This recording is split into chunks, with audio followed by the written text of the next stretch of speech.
Greetings, everyone. And this week we're looking at culture and values. And very briefly, we're going to define what culture is. Obviously, you know what culture is, but from a book perspective, theoretically, that is how a society establishes patterns of meaning regarding beliefs, arts, knowledge, customs, anything that solidifies a cultural experience. So it's broken down to several things. First, there's cultural values. Now, this is the collective set of beliefs that a society determines that are important and useful for it in order to maintain stability, to keep moving forward, and to establish a unique cultural position within the world, or within the world stage.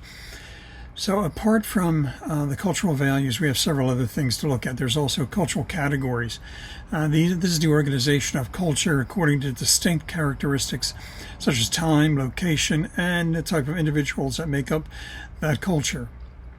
There's cultural principles. These are the ideas that define a culture. There's exchange rituals. This is the movement of products from one individual to another. In other words, what a company manufactures, it sells to the people of the culture. There's possession rituals. This is what distinguishes the ownership of a product that an individual has, where all the exchange and possession rituals are very closely interrelated, obviously. Now there's grooming rituals. This is extracting cultural meaning from the repeated use of perishable materials and possessions. In other words, grooming may be not the best way to define it. Perhaps use-reuse rituals is more apropos to that situation. We all come up with a favorite material possession, a favorite object, a favorite something or other. But the thing about it is that it's perishable. You may have a favorite food. You may use a favorite type of ink cartridge in your computer, in your printer. And eventually it dies. You've got to replenish the ink in it.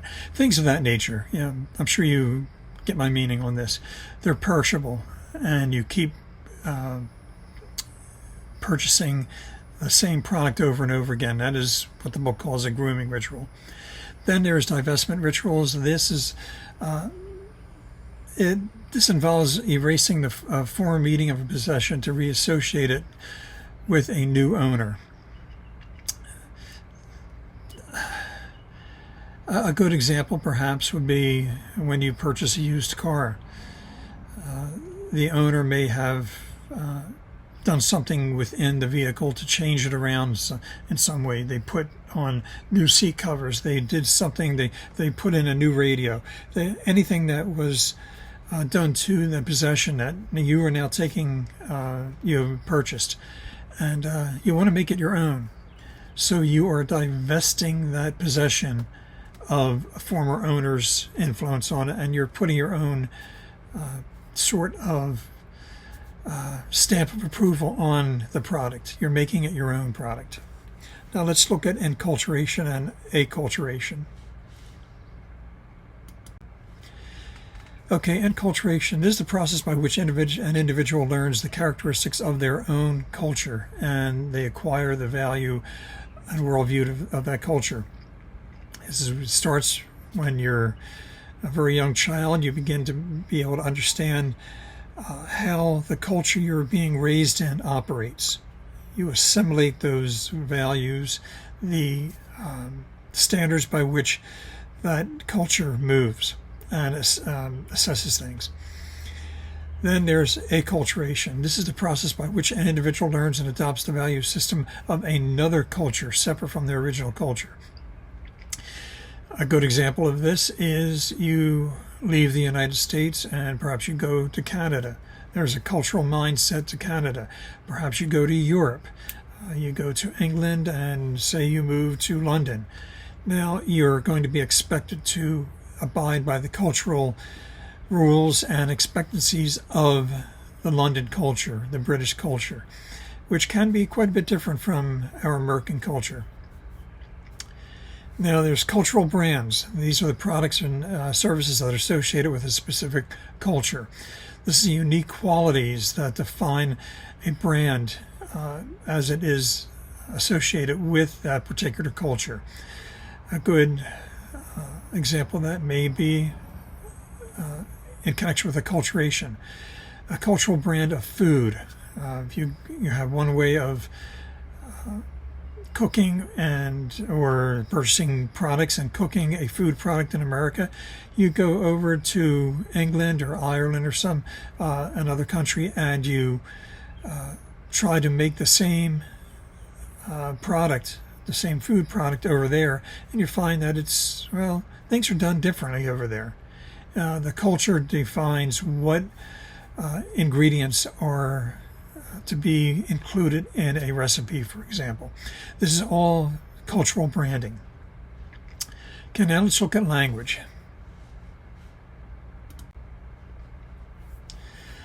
Language. This basically speaks for itself, if you're pardon the pun. This is the primary way by which a culture defines itself, through syntax, which is sentence formation, semantics, that's systems of meaning, phonology, sound patterns, and morphology. This is word formation. There's also body language. This is the silent movement of body parts that communicate meaning. Back in the 70s, there was a big movement towards understanding body language. That was the new in thing. We were all concerned about, wow, look at the body language.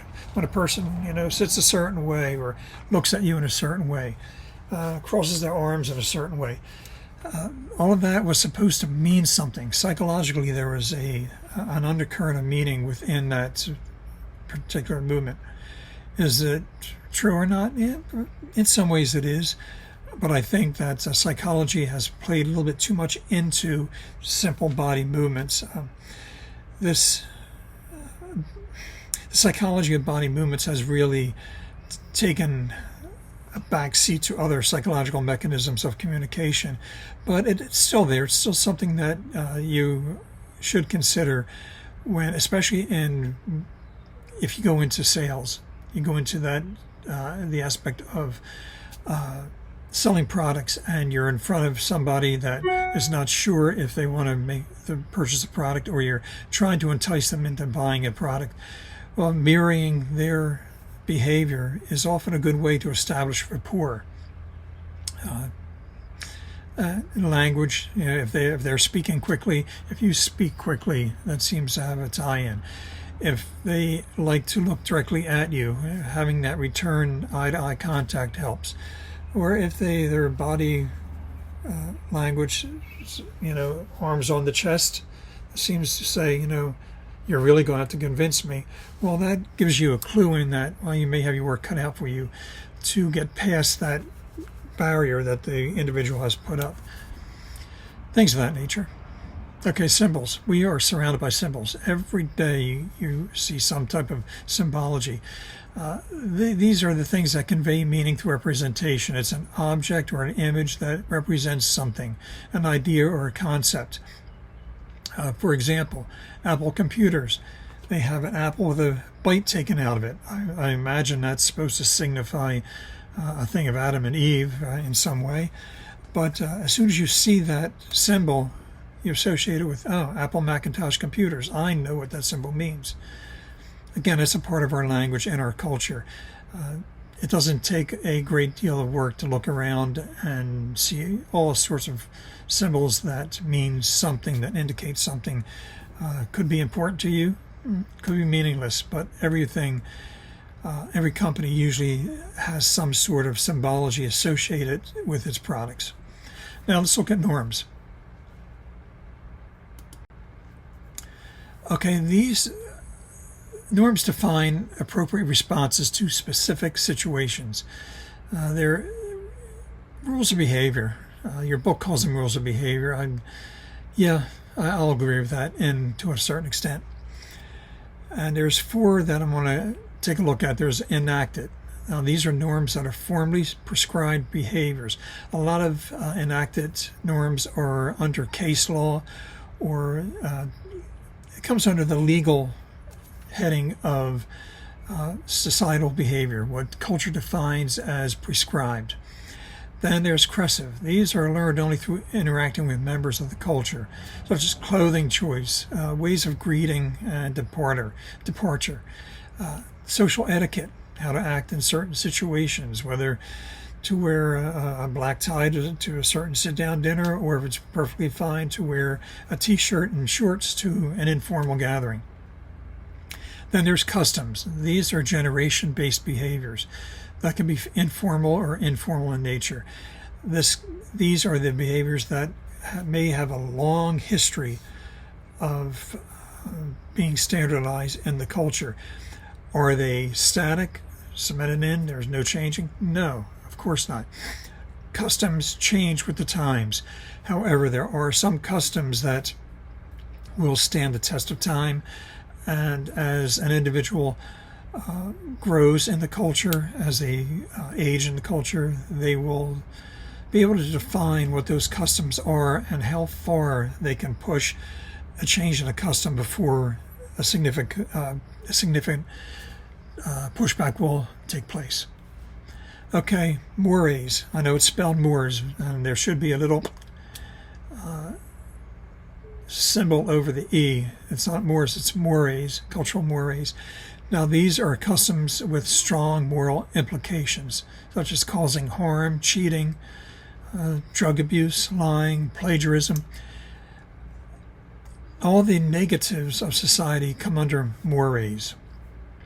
And the positives also. I mean, I don't want to paint a picture that mores are customs that are just negative in nature. You can have very strong positive moral implications for doing good, for acting in an appropriate way in a certain situation. So these all come under the general heading of norms. Now let's take a look at culture and core values. Okay, core values. Now these are the fundamental principles and beliefs that guide a culture's decisions and behaviors, such as honesty, respect, innovation, customer service,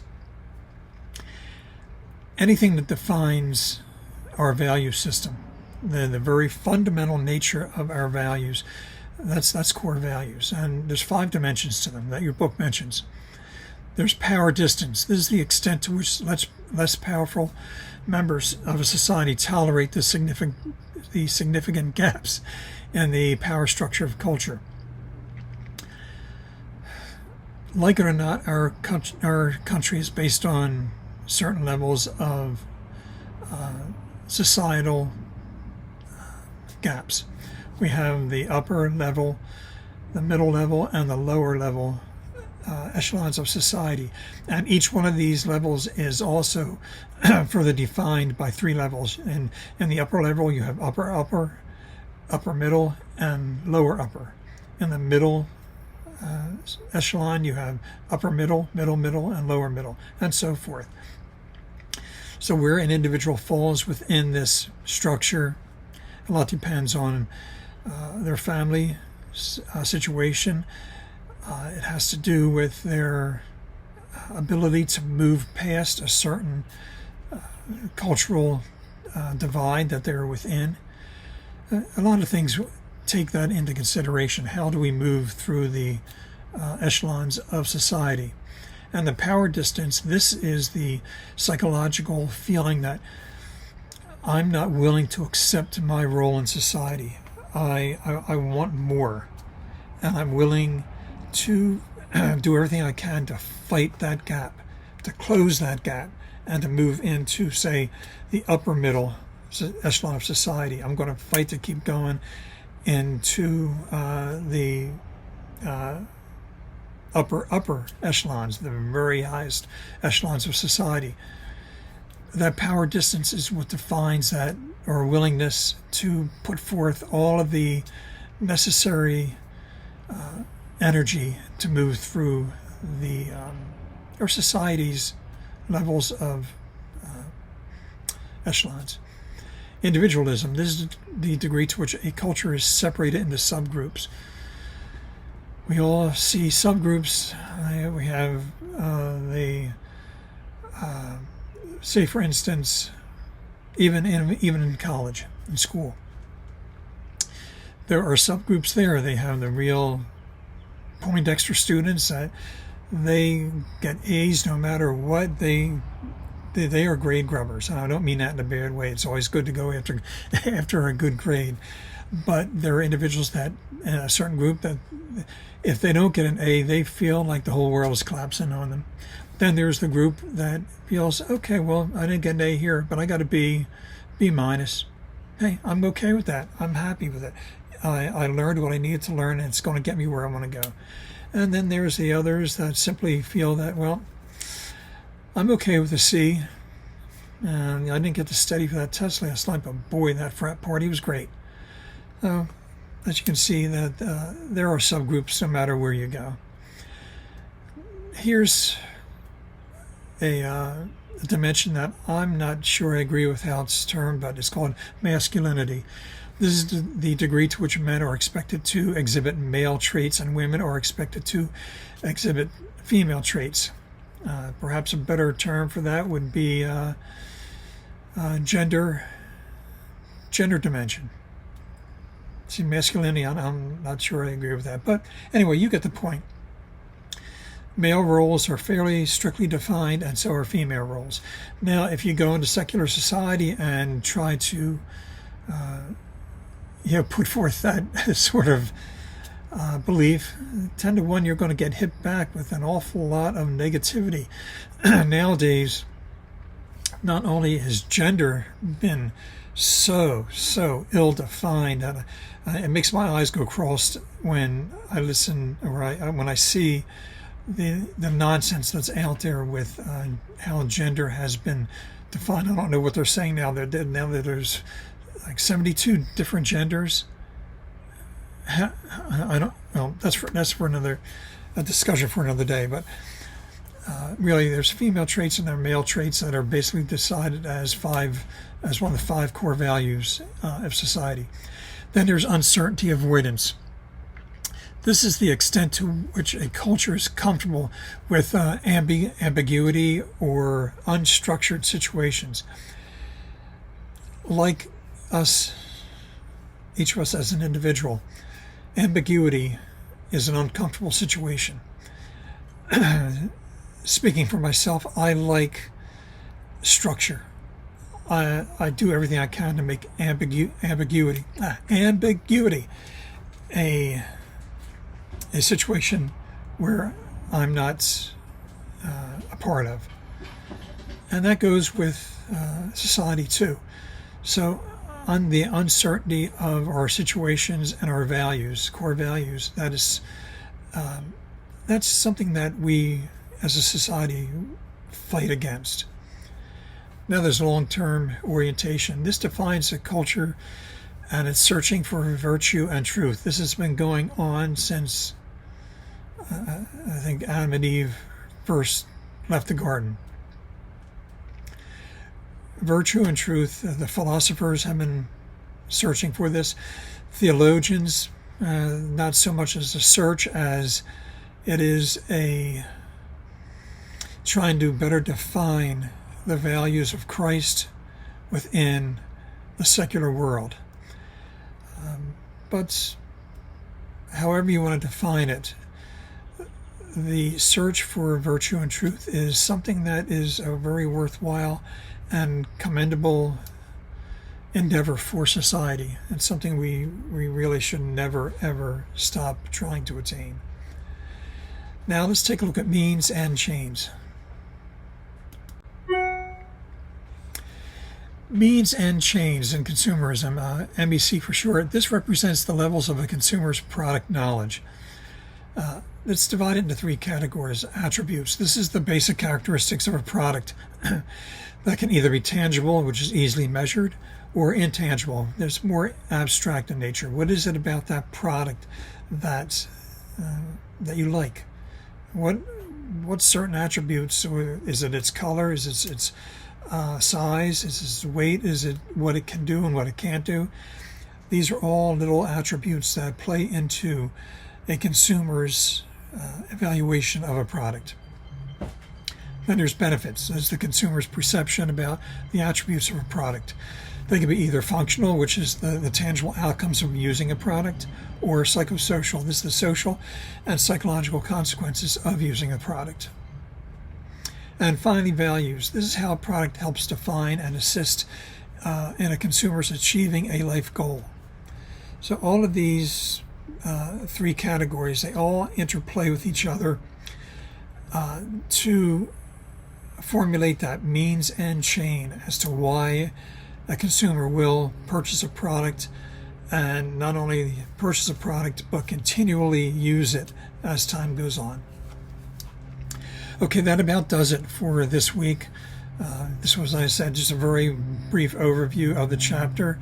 Read through it carefully, and hopefully you'll be able to obtain a more greater value and understanding of what it means to be a consumer in culture and how that interplays together.